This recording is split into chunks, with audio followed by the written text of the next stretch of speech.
The perfect top 12 in college football. David, hey, how about you, for the people on audio, how about you give them the top 12 and the first 4 out? Top 12, number 1, Oregon. Number 2, Buckeyes. Remember, their only loss on the road at Oregon by 1 point. Number 3, Indiana right now undefeated. They're going to go to the Horseshoe. So we're going to get a 2 and 3 matchup in our poll this week. I think 2 and 5 will be the national ranking where Indiana is. Texas 4, Notre Dame right now 5. Again, the great win over Texas A&M, but you lost to Northern Illinois. Yep. Right now they're 5, which would mean they're hosting in South Bend. And really that's the highest they could possibly be ranked when the bracket comes out, because they can't win their conference, obviously. 6, Penn State right now, only lost to the Buckeyes. Alabama 7, Georgia 8, Ole Miss 9, Tennessee 10, with Miami with that 1 loss right now at 11 and Texas A&M at 12. Do you want me to break down 7 through 10?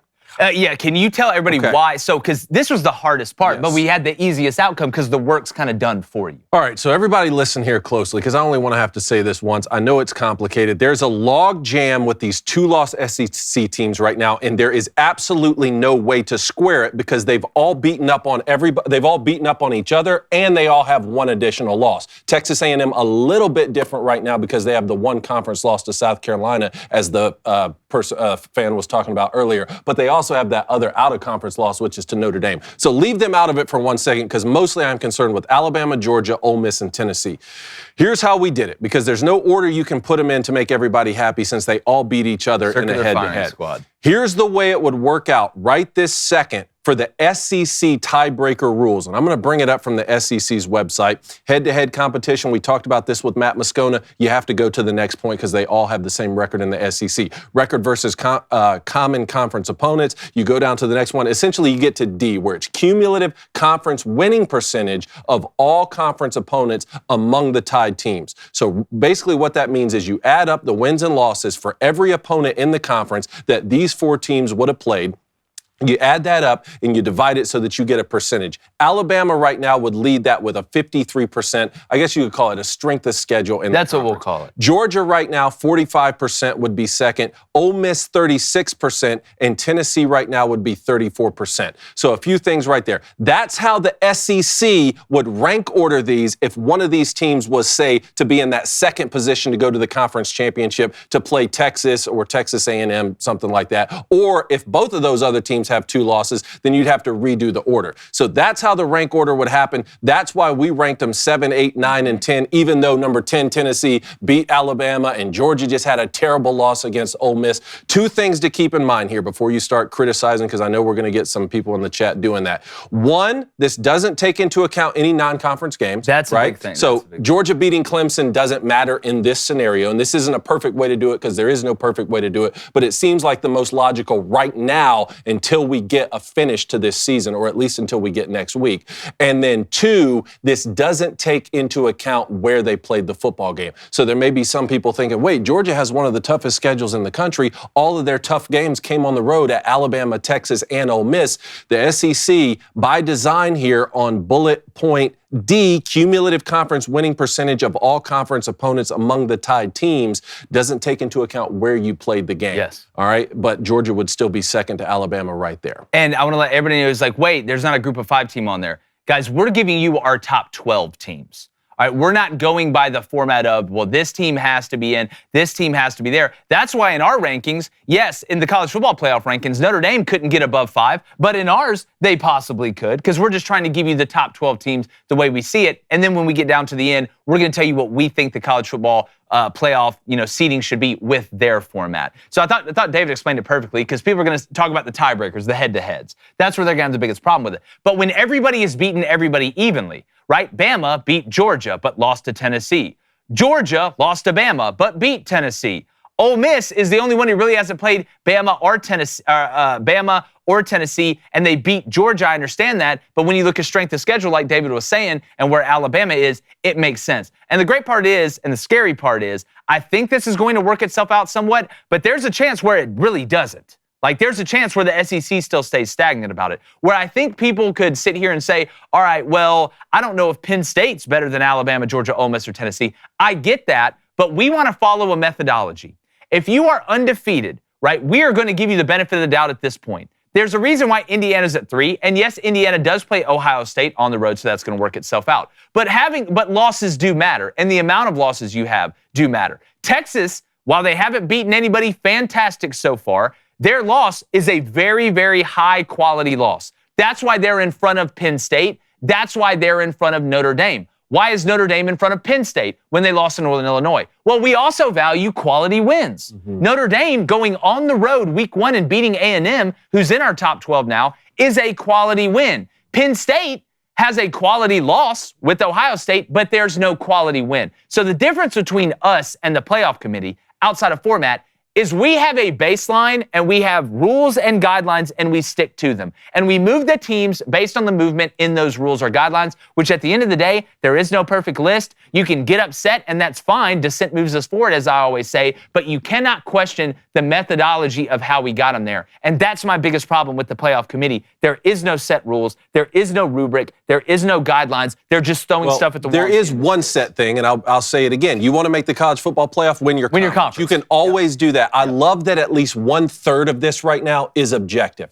2/3 of it still, yes, a bureaucratic committee, and you lay yourself at the mercy of them when you don't win your conference. But at the beginning of the season, every team has a chance to win their conference. This is what Blaine and I were talking about earlier in the day when we were all making this, is right now we said Penn State would fare better against those 4 two-loss teams, or really 5 if you include A&M, but Penn State would fare better against them than, say, a Miami would, even though Penn State and Miami are in similar situations. Obviously, Penn State has a solid loss. They couldn't beat the Buckeyes, who's ranked number 2 right now. Miami's loss is much worse. That's why they're ranked behind them. The question really became, do we just go 5 in a row and put Texas A&M up at 11 or leave them at 12? It's kind of moot because they're going to play Texas last game of the season. And guys, a scenario exists here where Texas and Texas A&M could play again, I believe, in the SEC championship game based on these tiebreaker rules. And, if that were to happen, there's a possibility they could play a 3rd time in the college football playoff if A&M were to win that SEC championship game, if they find themselves in it, and Texas has 2 losses. For that to happen, though, Texas has to beat Texas A&M. Yes. And then Texas A&M has to get lucky with the tiebreaker. Somebody has to fall because if Texas has 2 conference losses, like we said, and it triggers the tiebreak numbers that I just brought up, Texas would finish last in the in-conference strength of schedule. Yeah, and it's in conference. I thought that was a great point you made when it's not out of conference. On the national picture, it is all out of conference, in conference. But for the SEC and the Big Ten, these other conferences, it is what you did in conference when it comes to strength of schedule. Let's get to the chat. All right, let's go to the crib. What's up, man? He says, why is a 1-loss team at 11? If Miami loses in Northern Illinois, they would be exiled from the top 25. No, that's not the truth, because if Miami would have beaten Texas A&M and lost to Northern Illinois, we would have them where Notre Dame is. The difference between Notre Dame and Miami is, yes, Notre Dame has a very bad loss, but Miami has a bad loss. Georgia Tech was 5-4 going into that game. All right, so one loss is worse than the other. I'll give you that. But Notre Dame has a big win. Who has Miami beaten that is even close to the realm of Texas A&M? They haven't played SMU. Or Clemson. Yeah. So, again, there's a method to it. You can think that that's fine, but I can explain to you why we have it there. It has nothing to do with the logo on your school or whatever. I mean, Miami and Notre Dame, that's a hell of a rivalry anyway. But the level of loss is worse for Notre Dame, but the level of win is so much better because Miami has a bad loss. Now, if Miami would have a good loss, and that'd be their only one loss, they would be ahead of Notre Dame too. And the Florida win looks better, obviously, after it does. And the Florida win could look even better if they were to upset Ole Miss this weekend. But don't get too concerned about that. Miami still pretty much controls their own destiny. If they are positioned to make the ACC championship game, and if they win there, not only do they make it, they'll probably get a bye. Without a doubt. All right, let's go to Neil. What's up, man? He says they literally left out 4 top 12 teams to prop up SEC 2-loss teams. I just don't understand it. So like BYU, I guess, or SMU. So BYU dropped to what, 14? 14 in the AP. In the AP. Which I think is right. Technically, I think that's right, too. I think the AP got that right. I think that's right, too. And again, SMU, their best win, at least in my opinion. And listen, Arizona State being good is a great thing for BYU. If you're a BYU fan, you want Arizona State to be good to make that quality win better. But by propping up, again, like I'm confused by what you're confused about. What we're saying, propping up SEC teams. Are you sitting here and you're telling me you think BYU is better than Alabama, Georgia, Ole Miss, and Tennessee? You think SMU is better than Alabama, Georgia, Ole Miss, and Tennessee? You think Boise State is better than Alabama, Georgia, Ole Miss, and Tennessee? You think Colorado's better than Alabama, Georgia, Ole Miss, and Tennessee? Maybe I can give you one of them. Maybe I could say one. And Colorado's, hotter than a fat kid in a first sleeping bag at summer camp right now. But I don't think this is an SEC bias thing.